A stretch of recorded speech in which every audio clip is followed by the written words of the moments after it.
द्रोणाचार्य के शिष्य हैं। किसी ने हमारे गुरुकुल ध्वस्त कर दिया। हमने एक प्राणी के विशाल पद चिन्ह भी देखे। क्या आप बता सकते हैं वो पद चिन्ह किसके हैं? वो तो वनपाल। खड़े चलो अंदर। चलो, हमें कुछ नहीं पता और ना ही तुम्हें जानने का प्रयास करना चाहिए।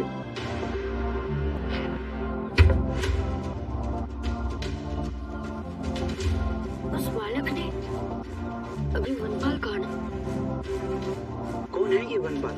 ये बात यहाँ नहीं, कहीं और चलकर करते हैं। चलो।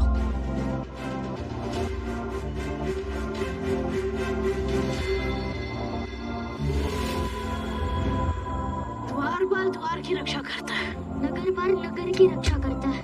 तो वनपाल वन की रक्षा करता होगा। काश हमारे लिए भी कोई कोरुपाल होता जो हमारी रक्षा करता। गुरुकुल ध्वस्त होने का कारण ढूंढे बिना लौटे तो गुरुदेव दंड देंगे। तो लौटकर गुरुकुल बना देते हैं ना। लड्डू नहीं बनाने जो 2 पल में बन जाए। लड़की गुरुकुल बनाते हैं ना। सूर्यास्त से पहले गुरुकुल कैसे बनाएंगे? बने ना बने हम लौट चलते हैं। यदि यहाँ रुके और वनपाल आ गया तो? जिसके पद चिन्ह इतना विशाल है तो वो स्वयं कितना विशाल होगा। वनपाल वन की रक्षा करता है तो संभव है कि उसी ने हमारा गुरुकुल तोड़ा। ये चेतावनी देने के लिए कि वन में हमारा स्वागत नहीं है। तो हम अपना स्वागत कहीं और करा लेंगे। यहाँ से चलते हैं ना। यदि हम लौट कर वापस गए तो हम गुरुदेव की दृष्टि से गिर जाएंगे। गए तो गिर जाएंगे, रुके तो उड़ जाएंगे। ऐसा कुछ नहीं होगा, वनपाल को ढूंढेंगे। किंतु कैसे? वनपाल हमारा बंधु तो है नहीं कि हम उसे बुलाएंगे और वो आ जाएगा। क्या पता आ जाए। पुकार के देखते हैं।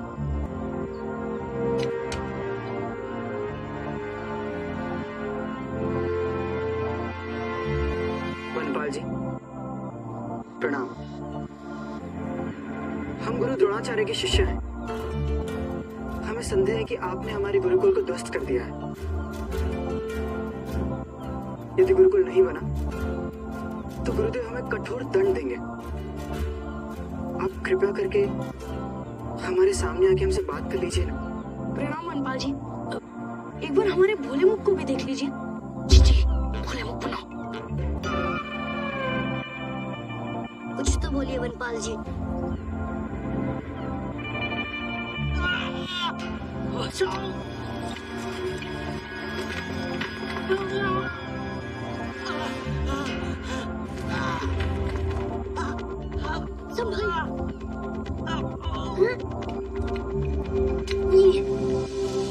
ये तो सर्वनाश है। हमें विश्व को आगे बढ़ने से रोकना होगा। भीम भैया, आप इनका पाँव पकड़िए। नहीं भीम भैया, दुर्योधन भैया आप पाँव पकड़िए। मैं क्यों? क्योंकि भीम भैया के अंदर राक्षस हाथियों का बल है। पाँव दब गया तो टूट जाएगा।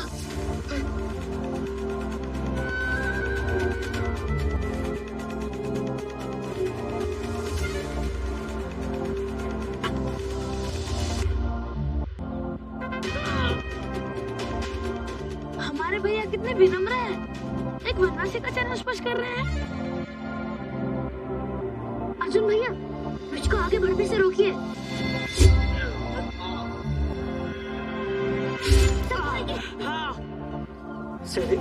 सब गंदा और निर्गुंडी के पत्ते ले आओ। जी भैया। शीघ्र। ध्यान से आराम से। दुशासन भैया, तो पत्थर ले आइए।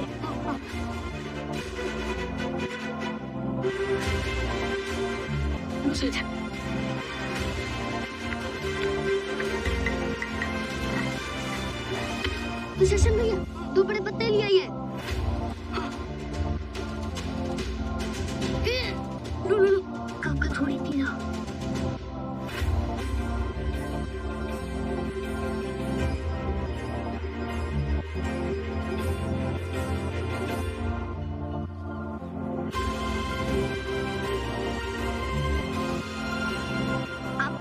वंश, कल तक ठीक हो जाएगा काका।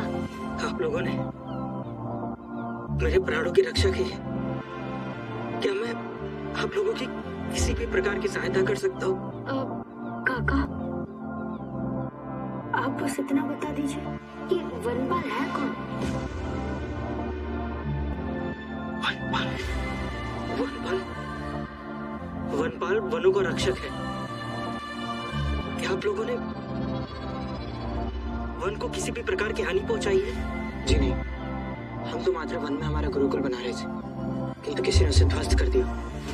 और हमें संदेह है कि ये कार्य वनपाल का है, इसीलिए हम उसे हमारे गुरुदेव के सम्मुख ले जाना चाहते हैं ताकि हमें दंड न मिले। बालको, तुम लोग लौट जाओ। हम बिना वनपाल के गुरुकुल नहीं जा सकते।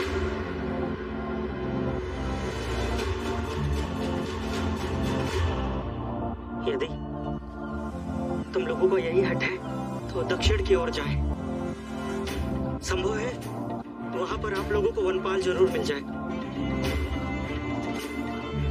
हमें सूर्यास्त से पहले वनपाल तक पहुंचना होगा। ये सूचना देने के लिए धन्यवाद काका। धन्यवाद काका।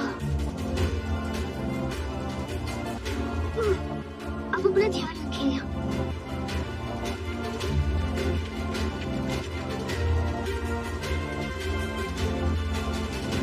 वनवासी ने दक्षिण का संकेत दिया था। सूर्य ही मुझे सही मार्ग दिखाएगा।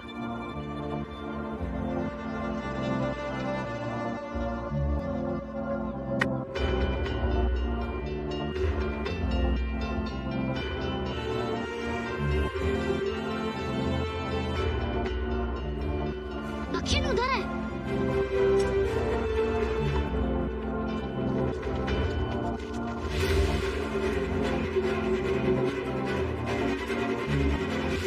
वनपाल जी, हम आपसे बात करने आए हैं। वनपाल जी सामने आ जाइए, हमें अपने गुरुदेव को उत्तर देना है।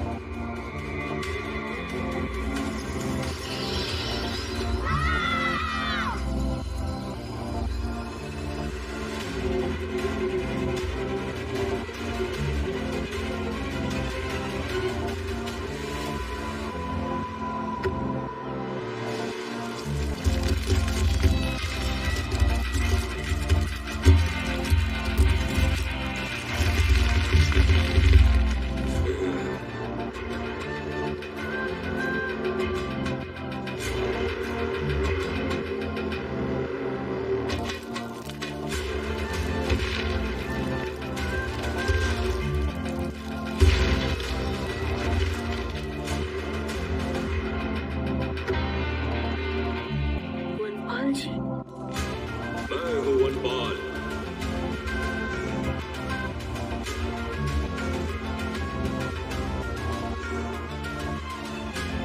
न वन को शस्त्र अच्छे लगते हैं, न वनपाल को।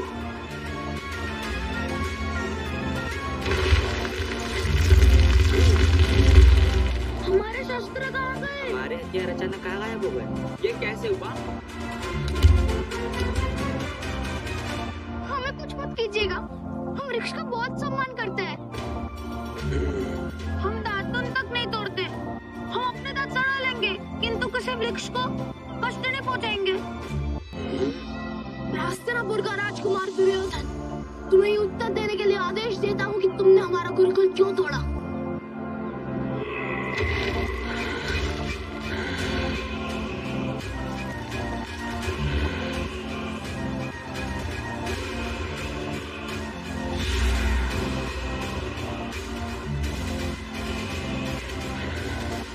गुरुदेव, राजकुमार अहंकार नहीं दिखाते, संस्कार दिखाने चाहिए।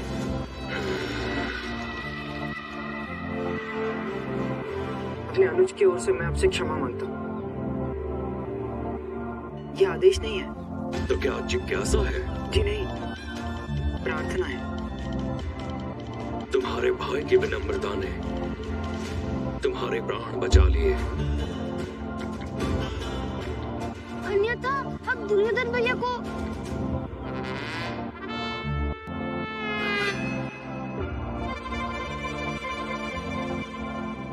हमारे प्रश्न का उत्तर क्या है वनपाल जी? तुम्हारे तुम्हारा गुरुकुल मैंने ध्वस्त किया है। उन्हें बनाओगे, उन्हें ध्वस्त करूंगा। क्षमा कीजिए, किंतु गुरुकुल ज्ञान का मंदिर है और वन प्रकृति का। अब मानव उसे विद्या का, शिक्षा का अधिकार नहीं छीन सकते। और मानव वन से सारे अधिकार छीन सकते हैं। वृक्ष काटकर नगर बना सकते हैं। सहस्त्रों पशु पक्षियों के घर उजाड़ सकते हैं। वनपाल जी, गुरुकुल प्रकृति से लड़कर नहीं बनाए जाते, प्रकृति की शरण में आकर बनाए जाते हैं। हमने जहाँ गुरुकुल बनाया वहाँ कोई वृक्ष नहीं था। क्यों नहीं था? क्योंकि तुमसे पहले महाविद्यालय वालों ने वहां के वृक्ष काट दिए थे। मैंने महाविद्यालय भी ध्वस्त किया था और मैं तुम्हारा गुरुकुल भी ध्वस्त करूंगा।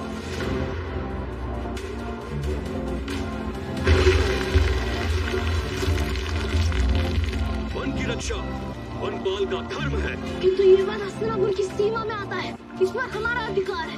वन अधिकार नहीं होता, दायित्व होता है।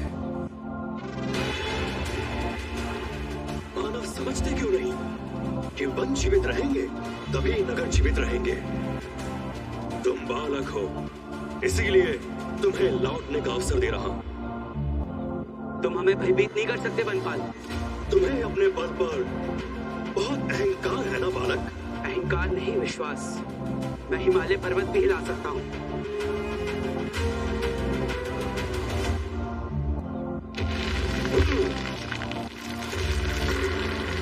पाँव हिलाकर दिखाओ। यदि हिला दिया तो तुम्हारे गुरुकुल का निर्माण मैं स्वयं करूंगा।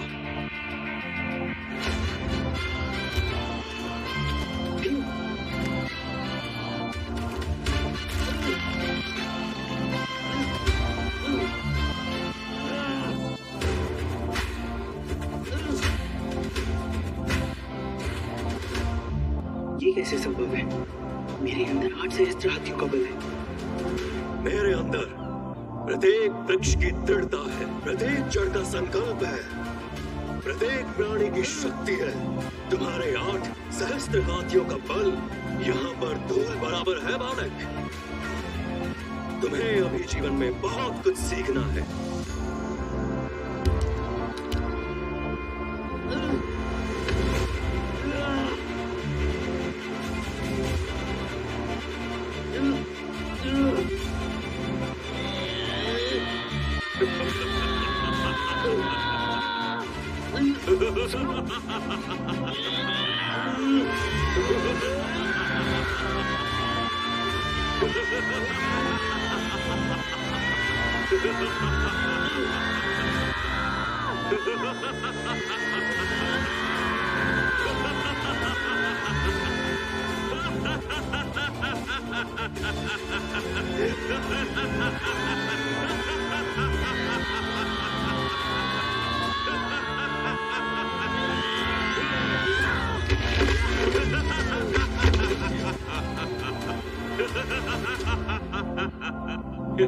उठो, उठो।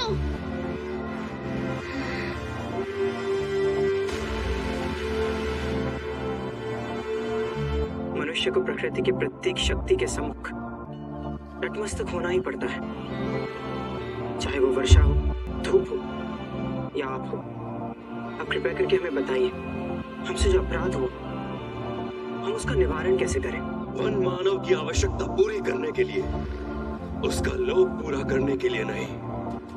मानव भूल जाते हैं कि पृथ्वी मात्र उन्हीं की नहीं, पृथ्वी पर उपस्थित प्रत्येक जीव की है। गुरुकुल बनाते हुए तुम सब भी भूल गए कि वहां तुम्हारे सिवा और कोई भी रहता है। पशु, पक्षी, वृक्ष, वनस्पति।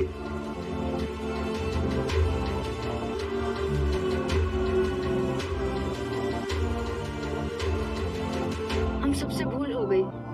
हमें वन की शरण में आने की अनुमति दीजिए। हम बिना एक भी वृक्ष काटे गुरुकुल बनाएंगे। अनुमति नहीं मिलेगी। गुरुदेव के दिए कार्य पूर्ण करने में हम असफल रहे। हमसे भूल हो गई और हमें यहाँ आने की अनुमति भी नहीं थी। तुम्हारे पास यहाँ से जाने की भी अनुमति नहीं है। मैं तुम्हें लौटने नहीं दूंगा।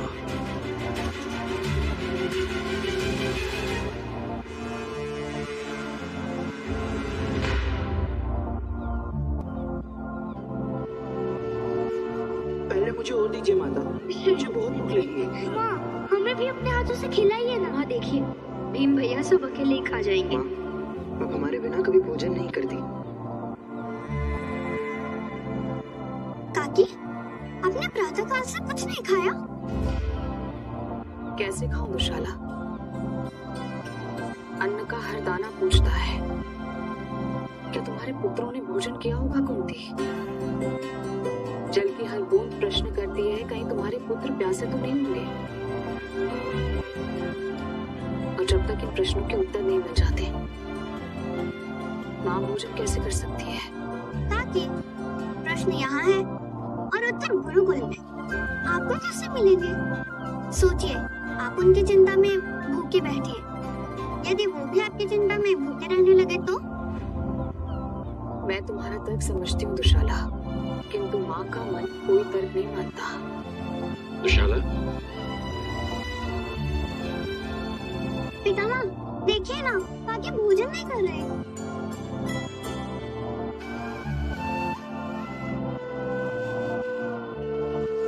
भोजन करने के लिए तन और मन दोनों का एक ही स्थान पर होना आवश्यक होता है।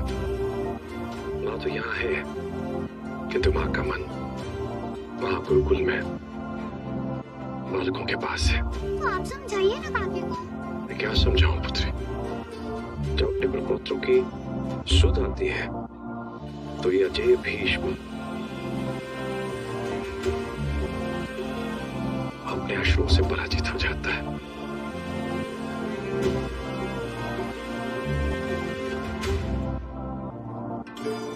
लो, यहाँ तो सारे के सारे रोने वाले हैं। अब मुझे बड़ी दादी बनना पड़ेगा। शिक्षा ग्रहण करने के लिए बालकों को घर छोड़ के जाना ही पड़ता है। समझ गए दादी माँ, समझ गए। तो दुखी क्यों है? इस दुख को दूर करने के लिए कुछ कीजिए ना पितामह। पितामह, आज प्रातः ही ऋषि धौम्य अपने कुछ बाल ब्रह्मचारी शिष्यों के साथ हस्तिनापुर पधारे हैं। वे बालक भोजन करने के पश्चात ही आगे की यात्रा आरंभ करेंगे। तो उन्हें यहीं बुला ले। उन्हें अपने हाथों से भोजन कराऊंगे तो लगेगा अपने पुत्रों को भोजन करवा रही है ना पितामह? ममता अपना पराया नहीं जानती। दूसरे बालकों को खिलाकर भी माँ को वही संतोष मिलता है जो अपने बालक को खिलाकर मिलता है। आचार्य धौम और उनके शिष्यों को सादर आमंत्रित किया जाए।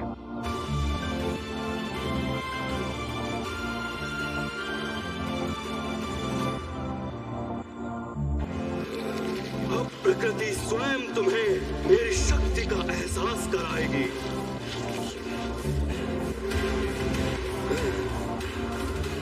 सुनो, सब साथ में अलग अलग मत जाना। हाथ पकड़ो। हमारे कारण वो हिरण कष्ट में है। शीघ्र ध्यान से। जी भैया।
स्वयं भयभीत है।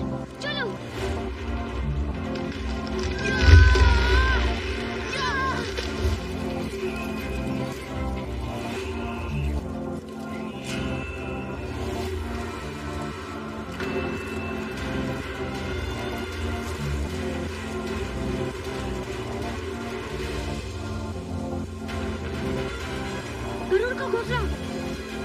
अंडे गिर सकते हैं। दूसरा ऊपर यहाँ में सीढ़ी बनानी होगी, किंतु बिना लकड़ी काटे सीढ़ी कैसे बनेगी? मानव सीढ़ी बनाएंगे।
अंडे बच गए।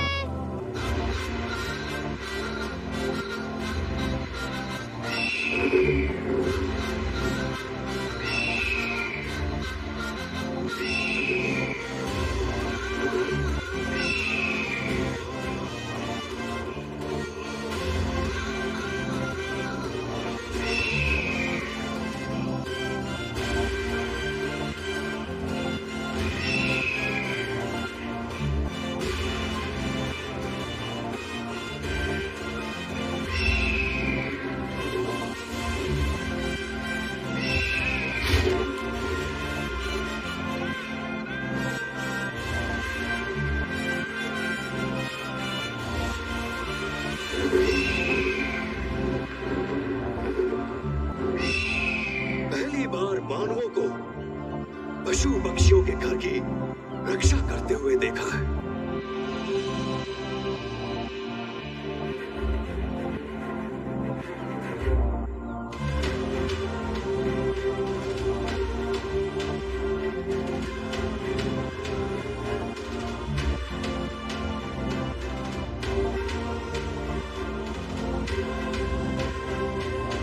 वनपाल जी, सारे मनुष्य एक जैसे नहीं होते। मैं और मेरे भाई वन में ही बड़े हुए। वृक्ष और प्रकृति हमारे लिए पूजनीय है। वनपाल जी, क्या आप हमें वन में शरण लेने की अनुमति देंगे?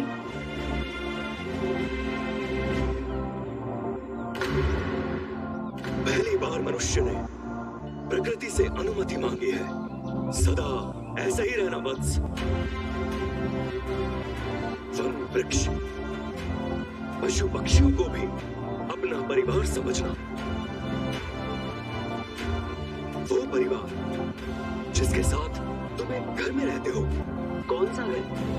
पृथ्वी हम सबका घर है। धरती हम सबकी माँ है और हम सब एक परिवार है। और परिवार एक दूसरे की रक्षा करता है।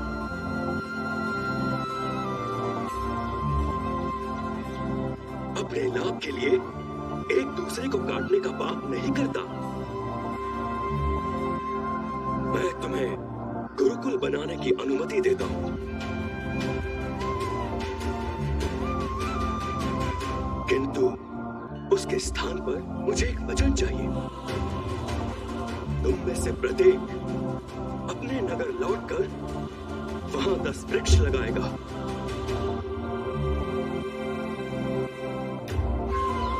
हम वचन देते हैं, हम कभी इस वन के जनजीवन को कष्ट नहीं पहुंचाएंगे और नगर जाकर 10-10 वृक्ष भी लगाएंगे। तो जाओ, गुरुकुल का निर्माण करो। मैं तुम्हें वन में शरण लेने की अनुमति देता हूँ। धन्यवाद वनपाल जी।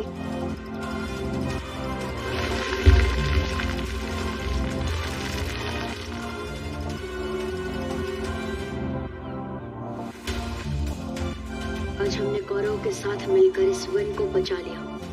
यही हमारी सबसे बड़ी विजय है।